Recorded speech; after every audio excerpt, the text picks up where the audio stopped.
All right, let's go ahead and get started. Thank you guys for being here. I am grateful that you're here with us today. This is my first time doing a little mini training. I wanted to start doing them because there's no time for education on Instagram or Facebook. And I just want people to get a little bit of a taste of who I am, get to know me a little bit, my teaching style, and also just help you, give you information, help you find what's missing to bring you closer to a healthy pregnancy. So let's get started. Today, we're talking about adaptogens for fertility. First of all, the what? What the heck are adaptogens? This is a buzzword. They are mostly natural substances, usually herbs, could be mushrooms that help your body to manage stress. They work by supporting your body's ability to adapt to different stressors, be that physical, mental, emotional. Think of them like a buffer between keeping your body balanced during stressful times so that you really can feel calm, energized, have enough energy to get through that last work meeting, not reaching for that 3 o'clock cup of coffee, feeling resilient, having more patience with your family if you already do have small kids at home. That was a huge one for me. What some people get wrong with adaptogens is that they are balancing. They adapt, hence the name adaptogens.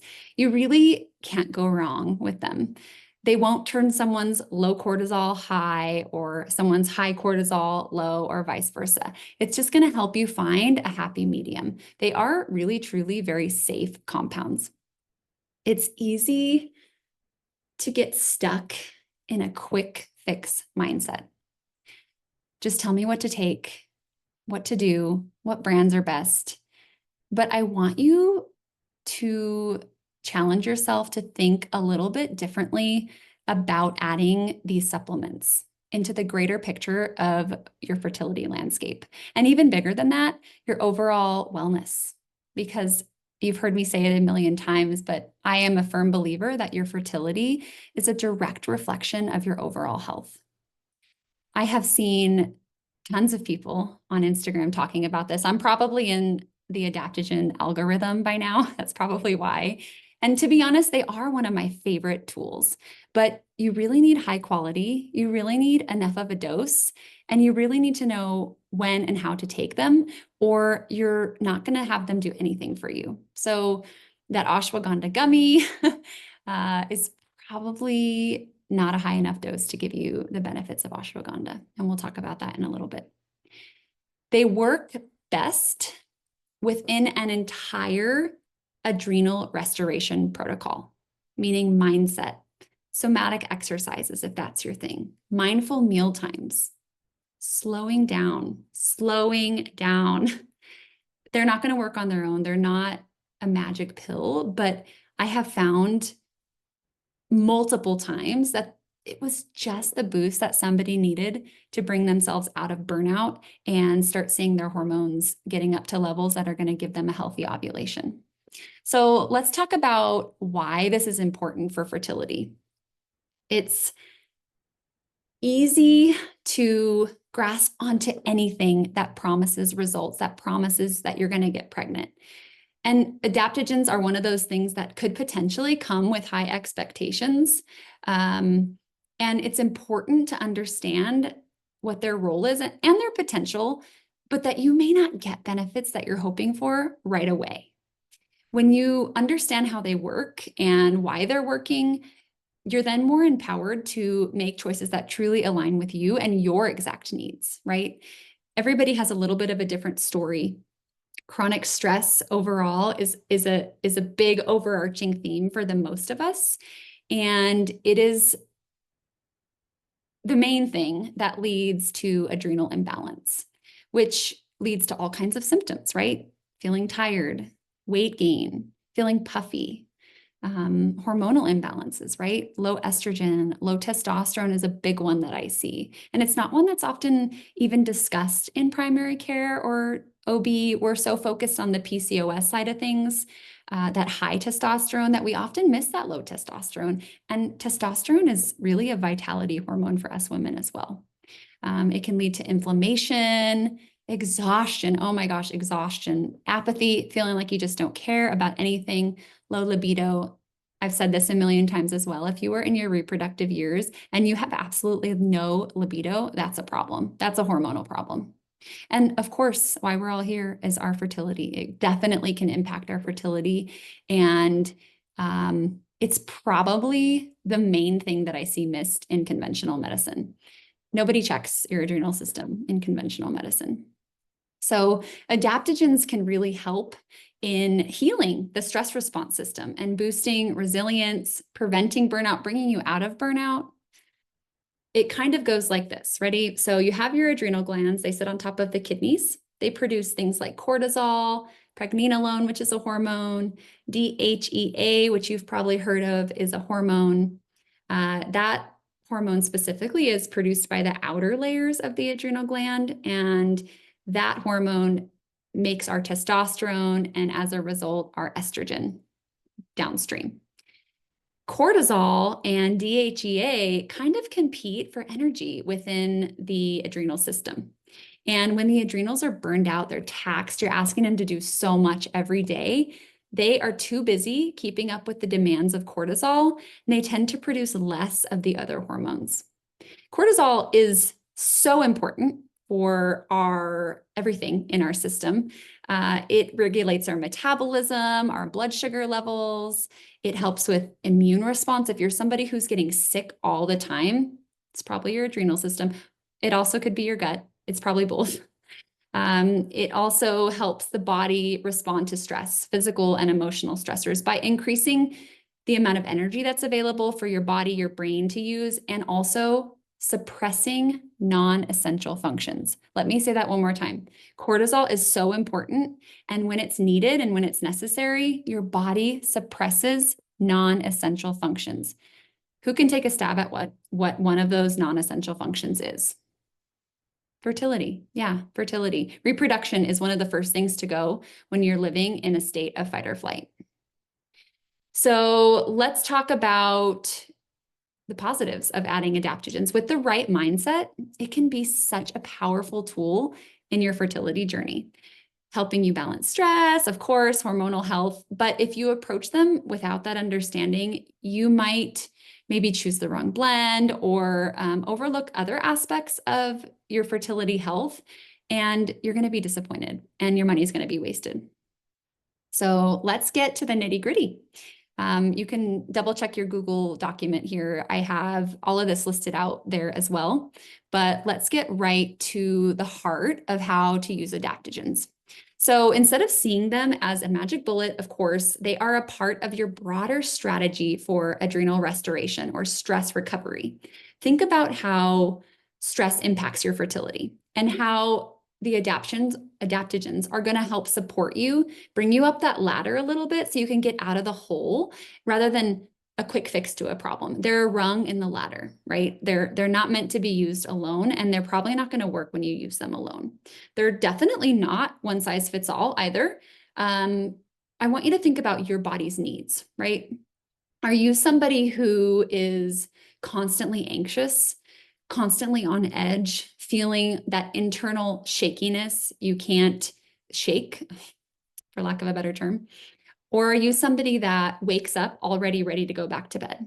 Are you somebody that is reaching for cups of coffee throughout the day because you cannot keep your eyes open?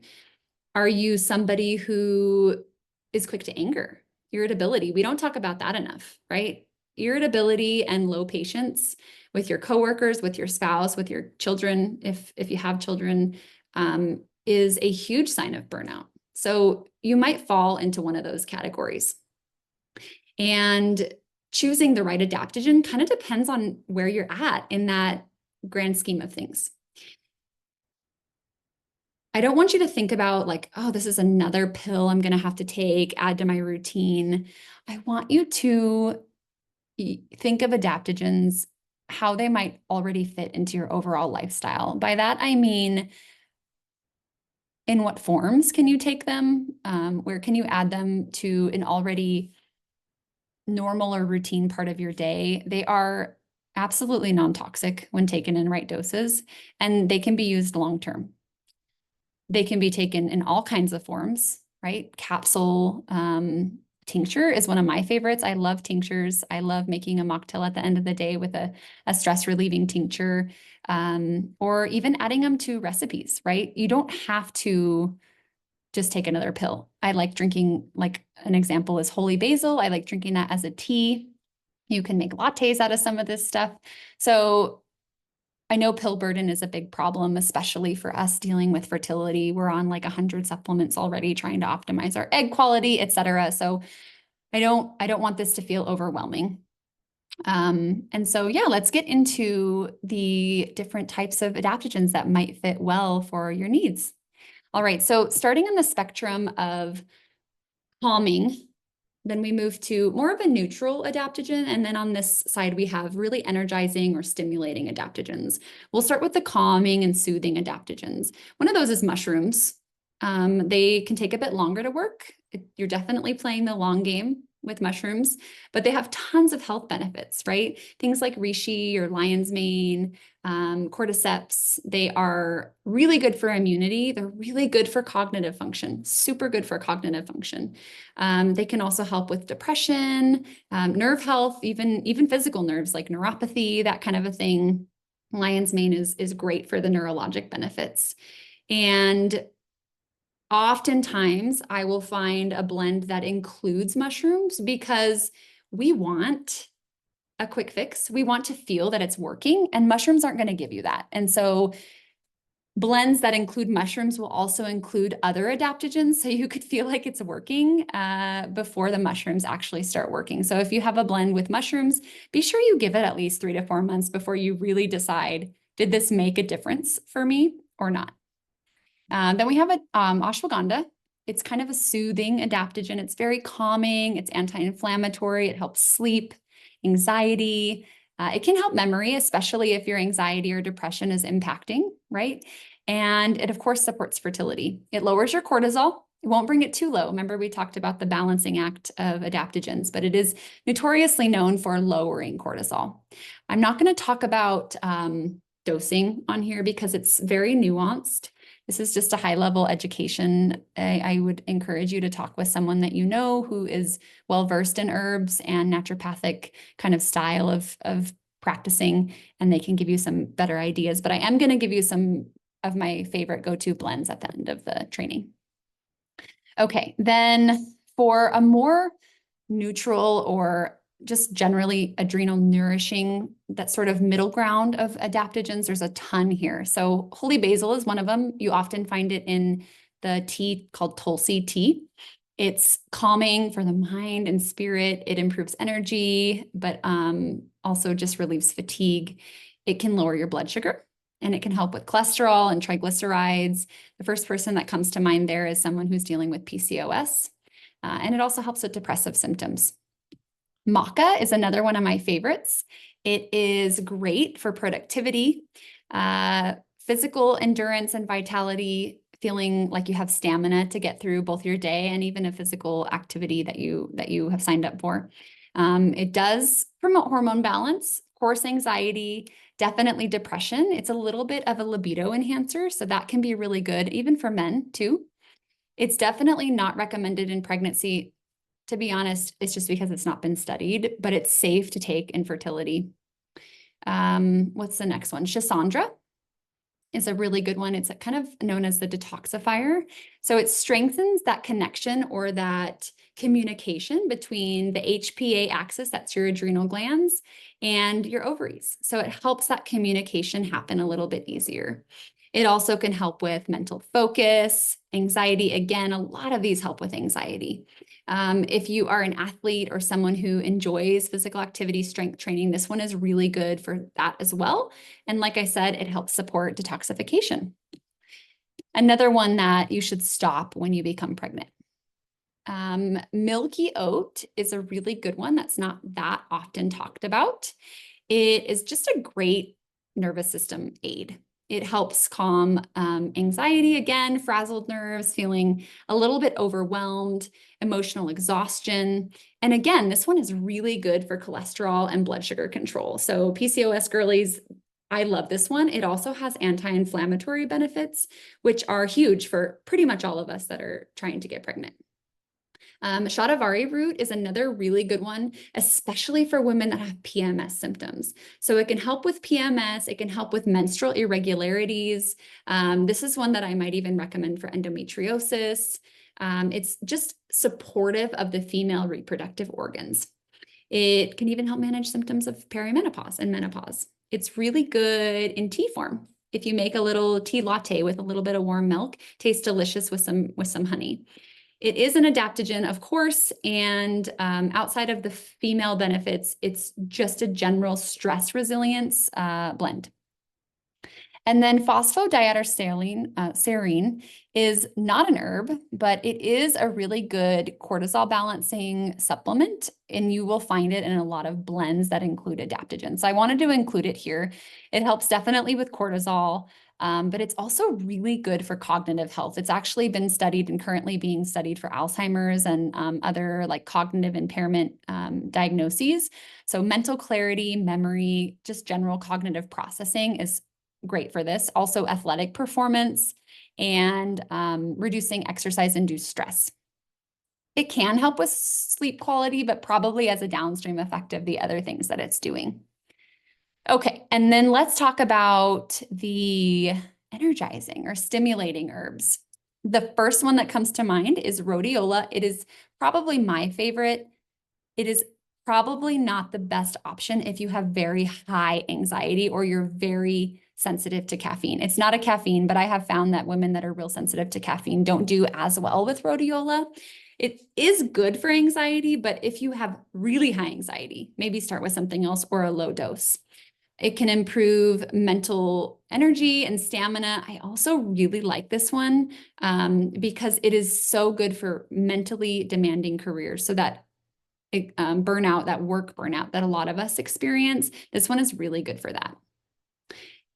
I also would probably not recommend it if you have been diagnosed with bipolar disorder or like a type of mania, just because it can be very stimulating. The other one that I really like is Siberian ginseng or eleuthero, which is very good for people that are physically active. It can help energy and physical stamina, mental alertness, bring down stress and fatigue, definitely energy enhancing. It's also really good for the immune system. So if you're one of those people that raise their hand when they're getting sick all the time, this is a good one. And also it supports detox as well.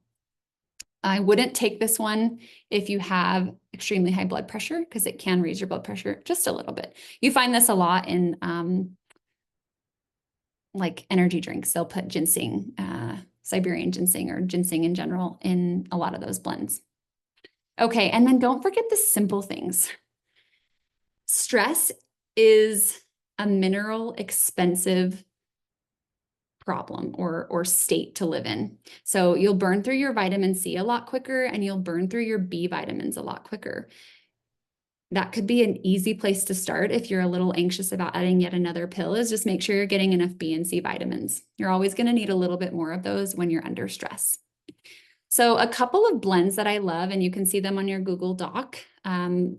The brand Needed, they have a stress support blend, which has shatavari, holy basil, milky oat, rhodiola, ashwagandha, like all the good ones, right? Sisandra, it's excellent. I would put it on the neutral to slightly energizing scale.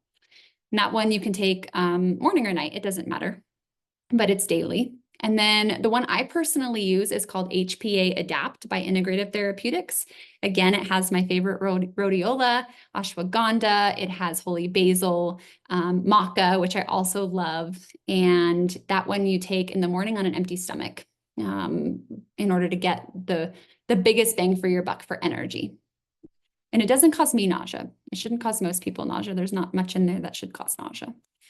The other two that I really love, Cortisol Manager by Integrative Therapeutics. This is a nighttime blend because it is a little bit more helpful for sleep and rest. It has that phosphodietaserine in it, like we talked about. It has ashwagandha. It has L-theanine, which is very calming. It's used a lot in ADHD blends as well. And then Magnolia, which is another really, really soothing, calming blend. So I would put this on the calming and relaxing end of the spectrum. as would the next one, which is called Nighttime HPA by Gaia Pro.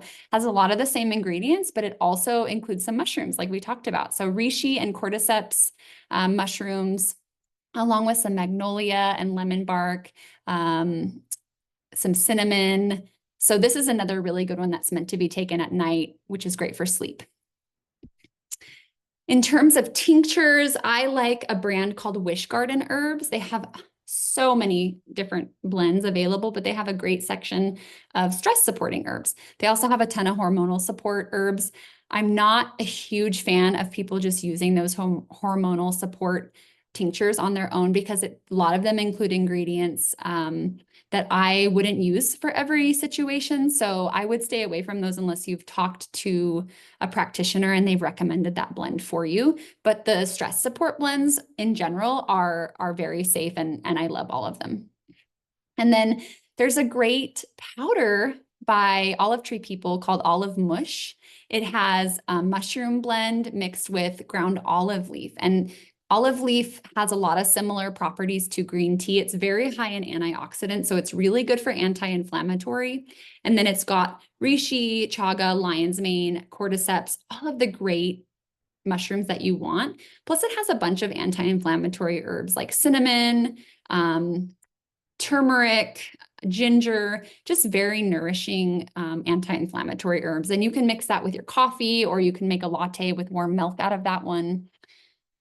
I think that's all of the blends that I generally will recommend and use. They are all on the Google document for reference. And I also included the full script supplement dispensary where you can get good quality herbs and supplements. Usually it's a little bit better price than Amazon, and you're definitely getting better quality than what you'll find on Amazon. Okay, I think that wraps it up. If you have found this discussion valuable, this is a lot of the kind of in-depth things that I bring my one-on-one clients through when I work with them in my functional medicine program. And if you are curious about how we can work together to optimize your fertility and bring you closer to your baby, I'm happy to chat. There's a link in the Google Doc to learn a little bit more about my program. Plus, I really enjoyed doing this, and I'm going to be hosting them probably twice a month going forward. So if you have a topic that you want me to cover, send me your ideas, please. I would love to hear from you, and I love doing things that other people are actually going to be excited to join me on. So send me your ideas. Thank you so much for being here today, and I will get the replay out for anybody that couldn't attend. And yeah, give me your feedback. Let me know your thoughts. I'm always trying to make sure that I'm doing better and better. All right, have a great long weekend, and we'll talk to you later.